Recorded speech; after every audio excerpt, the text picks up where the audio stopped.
شروع اللہ کا نام لے کر جو بڑا مہربان نہایت رحم والا ہے۔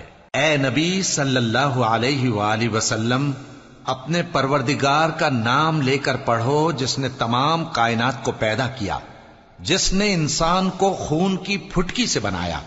پڑھو، اور تمہارا پروردگار بڑا کریم ہے، جس نے قلم کے ذریعے سے علم سکھایا اور انسان کو وہ باتیں سکھائیں جن کا اس کو علم نہ تھا، مگر انسان سرکش ہو جاتا ہے اس بنا پر کہ وہ اپنے آپ کو بے نیاز سمجھتا ہے۔ کچھ شک نہیں کہ سب کو تمہارے پروردگار ہی کی طرف لوٹ کر جانا ہے۔ کیا تم نے اس شخص کو دیکھا جو منع کرتا ہے، یعنی ایک بندے کو جب وہ نماز پڑھنے لگتا ہے؟ بھلا دیکھو تو اگر یہ راہ راست پر ہو یا پرہیزگاری کا حکم کرے تو منع کرنا کیسا؟ تو اس کا انجام کیا ہوگا؟ ذرا دیکھو تو اگر اس نے دین حق کو جھٹلایا اور اس سے منہ موڑا، کیا اس کو معلوم نہیں کہ اللہ دیکھ رہا ہے؟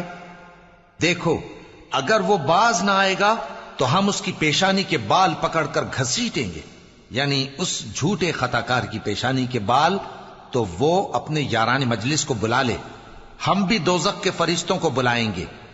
دیکھو، اس کا کہا نہ ماننا اور سجدہ کرنا اور اللہ کا قرب حاصل کرتے رہنا۔